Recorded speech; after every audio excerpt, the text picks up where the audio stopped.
নমস্কার সকলকে। আজকে আমি তোমাদের সামনে দেখতেই পাচ্ছ একটা আলু মাখার রেসিপি নিয়ে এলাম। একদম এই সময়টা সবার জ্বর, শরীর খারাপ, খেলে মুখটা ভীষণ ভালো হয়ে যায়। তাই দেখলাম আমাদেরও যখন এরকম শরীর খারাপের মধ্যে খেয়ে মুখটা ভালো লাগলো, তো তোমাদের সঙ্গে শেয়ার করি। দেখো, আমি এখানে কিছু উপকরণগুলো নিয়ে নিয়েছিলাম। তেঁতুলটা ভিজিয়ে রেখেছিলাম, আলুটা সেদ্ধ করে নিয়েছি। আর তেঁতুলটা একটু ভিজিয়ে রাখলে কি হবে, ওই গ্রেভিটা হতে সুবিধে হবে। আর এখানে পেঁয়াজ কুচো, আর এখানে হচ্ছে টমেটোটাকে কুচি করে নিয়েছিলাম। এবার আলুগুলোকে সেদ্ধ করে চোকা ছাড়িয়ে রেখেছি। আর এখানে মটর, ছোলা আর কাবলি ছোলা সেদ্ধ করে নিয়েছিলাম। এখানে আলুগুলোকে চৌকো করে কেটে নেব। তোমরা যে যেমন শেপে ইচ্ছে হবে সেইভাবেও কেটে নিতে পারো। তো আমি এইভাবেই কেটেছি, তোমাদের যেমন যেটা সুন্দর লাগবে, কেউ কোনো টাইপ নেই, যে যেমনভাবে পারো কেটে নেবে। তবে এই জ্বরের মধ্যে সত্যি খেতে ভীষণ ভালো লাগছিল। চটজলদিও হয়ে যায়, শুধু আলুটা প্রেশার কুকারে সিটি করলেই হয়ে যাবে। ভিডিও দেব ভেবেছিলাম, কিন্তু ভিডিও দেওয়া হচ্ছে না, শরীর খারাপ হয়ে যাচ্ছে, পরিস্থিতি ঠিকঠাক থাকছে না। তাই আমি প্রতি রবিবার যে বলেছিলাম ভিডিও দেব, সেটা দিয়ে উঠতে পারছি না।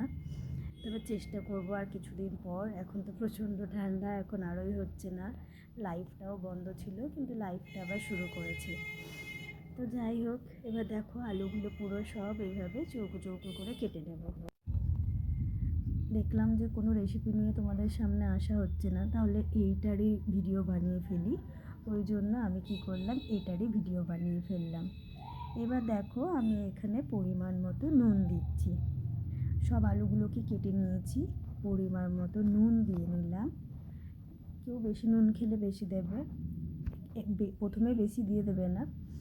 এবার দেবো একটু ভাজা মশলা গুঁড়ো, যেটা হচ্ছে জিরে, শুকনো লঙ্কা, এটাকে একটু কড়াইয়ে রোস্ট করে সেটাকে মিক্সিতে বেটে রেখেছিলাম, তো সেটা দিয়ে নিলাম। আর এখানে দিয়ে দেবো সিন্ধুক লবণ, যেটাকে বলে, মানে নর্মাল নুনটা দিলেও হবে, বা বাড়িতে যে ধরনের কোনো নুন থাকবে সেটা দিয়ে দেবে। আর এখানে দিলাম একটু তোমার হচ্ছে ওটা গোলমরিচ গুঁড়ো দিয়েছি। আর এই যে বলেছিলাম না, প্রেশার কুকারে সিটি মেরে রেখেছি, মটর, ছোলা আর একটু কাবলি ছোলা, এই তিনটে জিনিস। তো মটর আর ছোলা তোমরা প্রেশারে সিটি মেরে নিতেও পারো, আবার কাঁচাও দিতে পারো। তো আমি দেখলাম সিটিটা মেরেই নিই, একটু ভালো লাগবে একটু বেশি, তো ওই জন্য।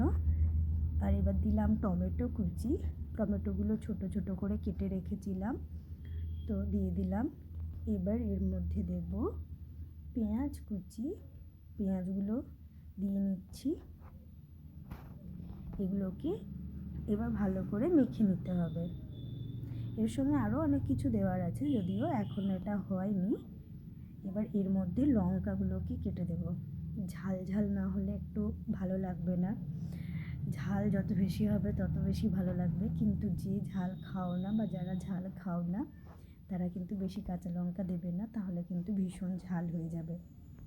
এবার ওই যে তেঁতুলটা গুলে রেখেছিলাম, তেঁতুলটার ওই জলটা যেটা বেরিয়েছে, ওই জলটা এখানে মিশিয়ে নেব। তেঁতুলগুলো ছেঁকে ফেলে দিলাম, আর ওই জলটা এখানে মিশিয়ে নিলাম, দিয়ে জলটাই এখানে ব্যবহার করছি।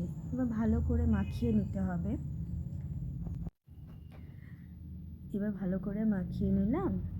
মাখিয়ে নেওয়ার পর আমি এখানে চানাচুর দিয়ে নিলাম।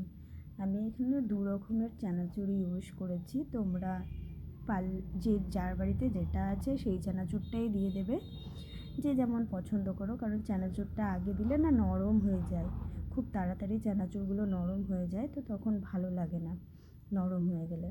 আর দেখো, আমার রেসিপিটি রেডি হয়ে গেছে। আমার পুরো আলু মাখাটা মাখানো হয়ে গেছে। এতটা পর্যন্তই ছিল রেসিপিটা। যারা পুরো ভিডিওটা দেখেছো তাদেরকে অসংখ্য ধন্যবাদ। এইভাবেই আমার সঙ্গে থেকো, আর আবার পরের ভিডিওতে আসবো। এই ভিডিওটা এই পর্যন্ত, আবার দেখা হচ্ছে পরের ভিডিওতে।